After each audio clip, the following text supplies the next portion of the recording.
hipotetički sada pitam, da li bi vi stvarno mogli sa određenom grupom specijalaca da ste hteli, a niste, a da ste hteli, da izazovete državni udar u Crnoj Gori? Ili u bilo kojoj drugoj zemlji?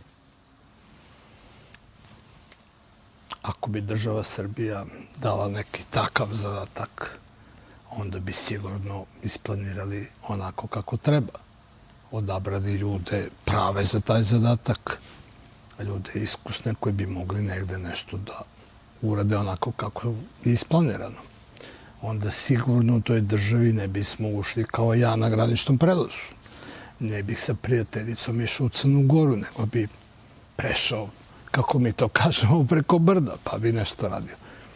I svakako da bismo izvršili svoj zadatak. Ako bi to bio interes države Srbije.